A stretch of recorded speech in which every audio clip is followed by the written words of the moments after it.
Okay, so this one is just a very quick preview of the semi-finals from the URC this weekend. We're going to, first of all, look back at the quarterfinals last weekend. We'll then just quickly talk about the semi-final matchups and then look out tomorrow because I'm going to have a more in-depth preview of each of the semi-finals in separate videos. So if we first of all look at the quarterfinal results. So first we have the Friday game, Ulster 10, Connacht 15. So Connacht did really, really well in this one. You know, Ulster take the lead through a penalty from Cooney, but then Carty with 3 penalties before half-time makes it 9-3 to Connacht. Connacht were just so on it, really. Like their physicality was great. Their line speed and defence was great.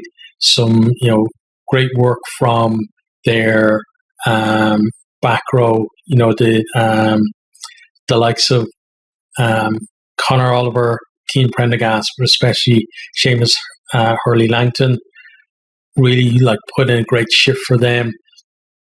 And then the forwards did really well. I thought the backs could have been better, especially going forward, but the forwards really did win it for them, I think, overall. Into the second half then, Carty then steps up, stretches the lead again. He had a great game from the tee.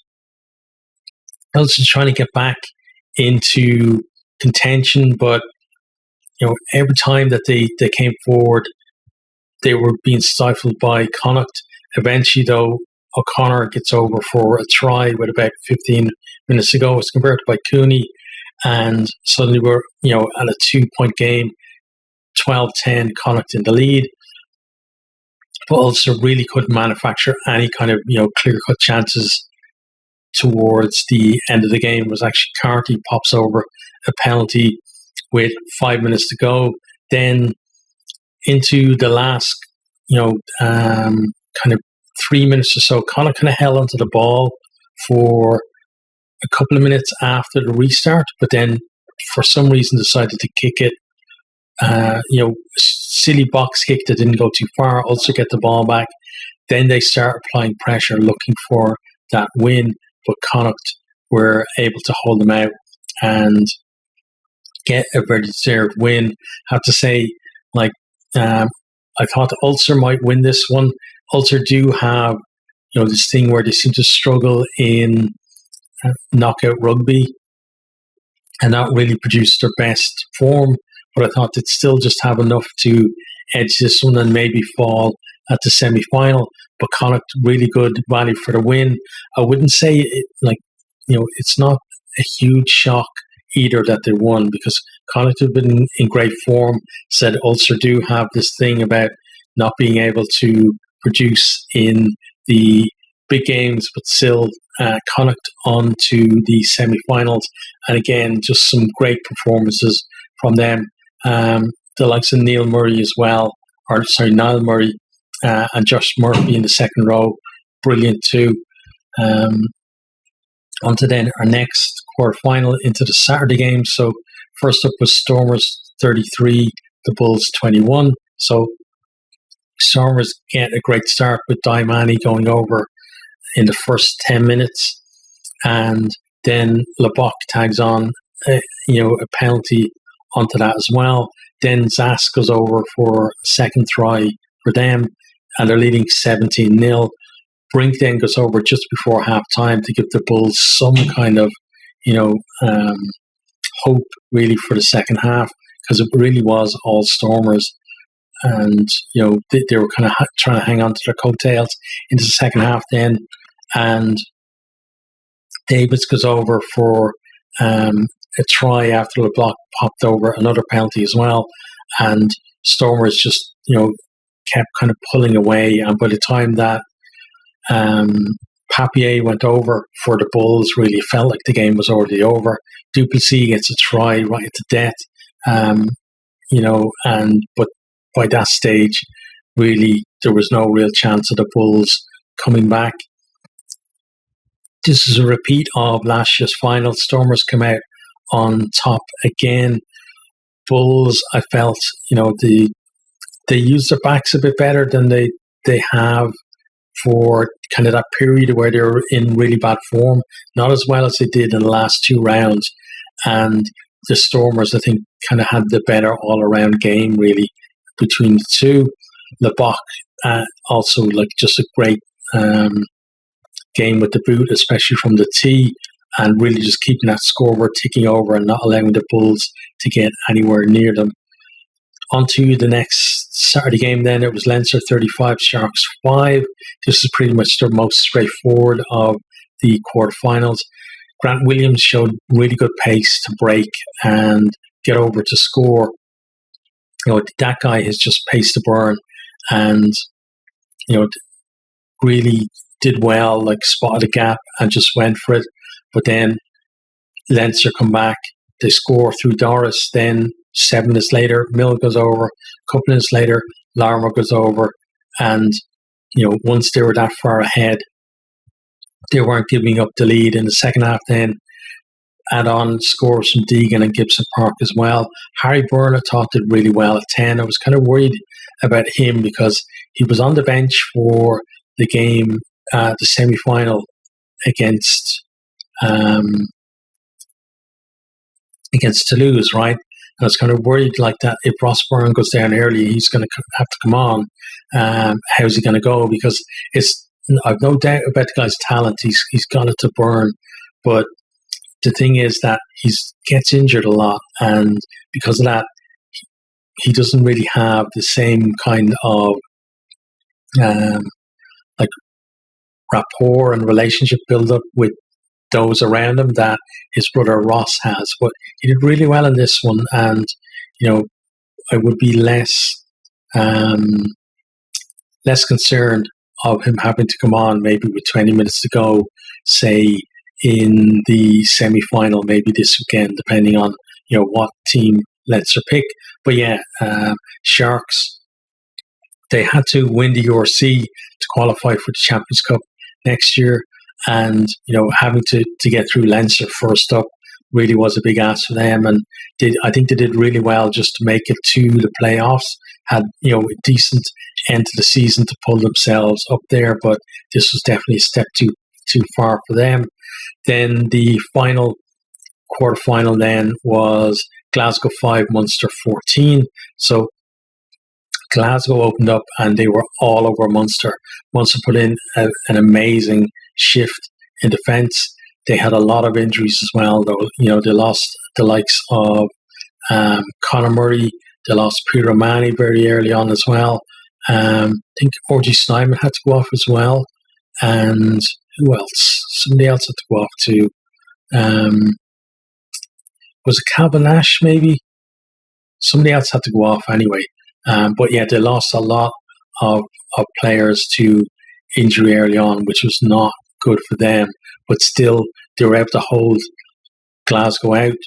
And eventually then, it was them that opened the scoring. Fekitoa goes over, and that's converted by Crowley, who I thought had a decent game at 10.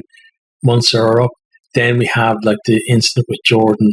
This is where Murray had to go off as well for HIA and didn't come back.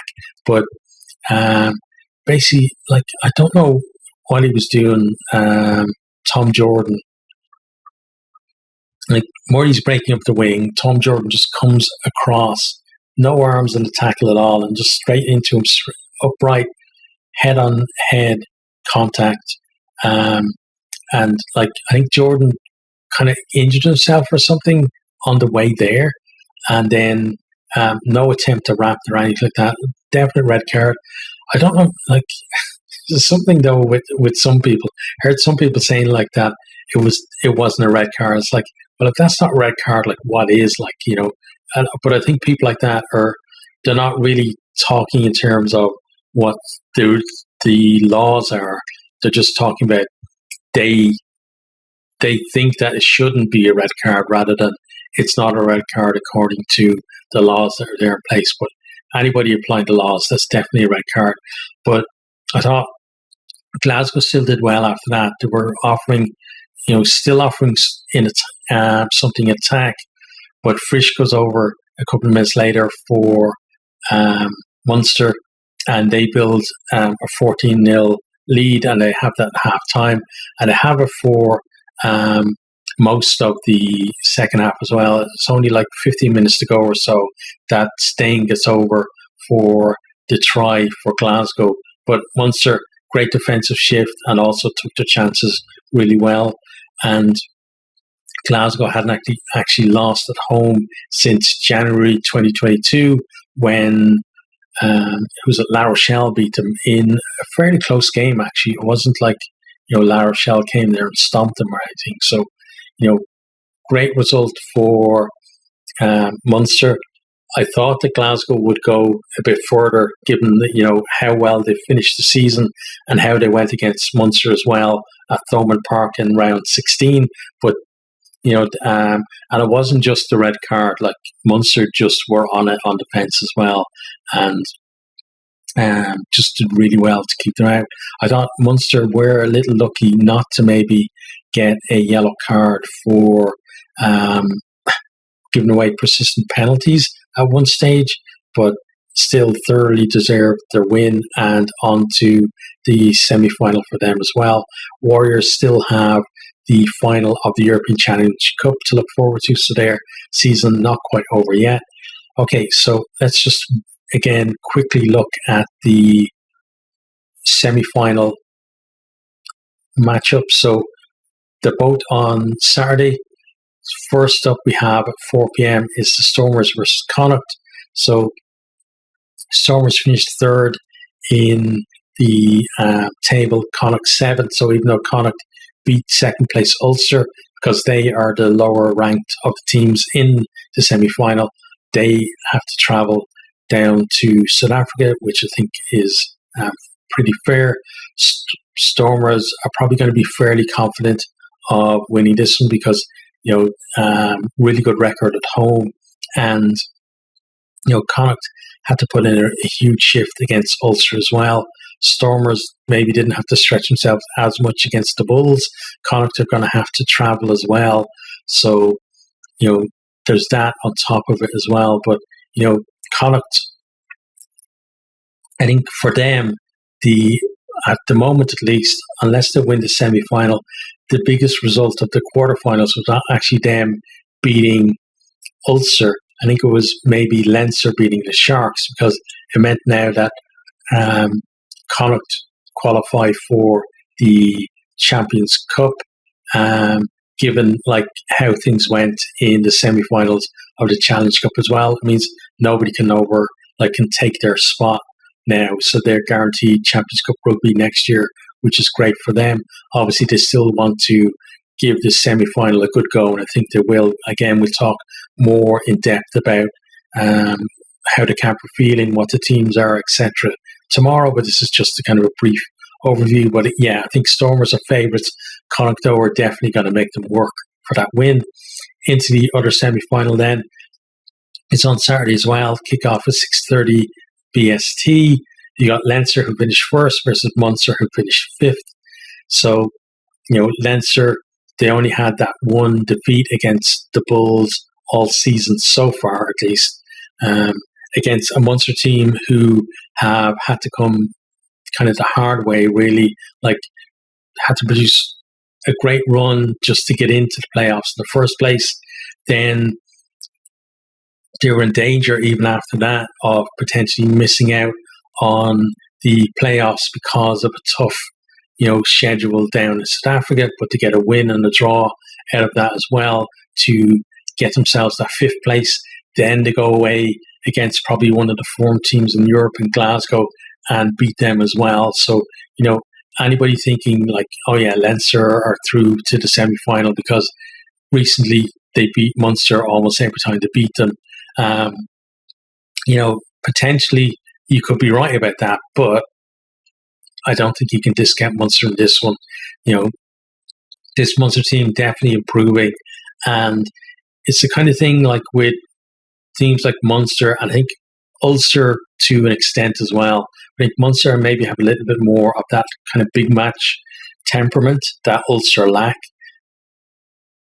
And it just takes winning a semi-final like this, and suddenly Munster elevate from being, one of the chasing pack to being up there at the top table again, where many other fans, I think, feel that they belong. And for me, like from when I started really taking rugby seriously, like Munster were the team in Ireland, and they were they have so much history as well. So not going to want to go to semi-final and just let Leinster kind of have an easy into the final. So they're really going to put up a good fight again there. But Leinster, they still have that whole thing from last season, falling at the semi-final of this competition, losing in the final of the Champions Cup as well.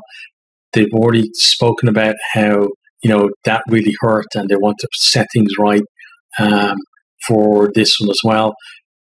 I expecting, given that this is kind of the semi-final, then they got the final to come, and also the final of the Champions Cup as well, that maybe we're not going to see a full Leinster team. It's certainly going to be stronger than the team that were out against the Sharks, but you still might have either, some players who, if you're picking the best 15, wouldn't be starting, or maybe some players on the bench that maybe you wouldn't necessarily pick. But we'll have to see when the teams come out, whether Leinster are just going to go, right, it's 3 games, we play our best team for those 3 games, potentially at least 3 games, and go that way rather than trying to maybe rest someone for this game. So I think that's going to be an exciting one. Again, going to have more for you probably tomorrow, Friday, for each of these as well. We'll do a full preview for the games, but it's a really exciting weekend of rugby that we have ahead of us.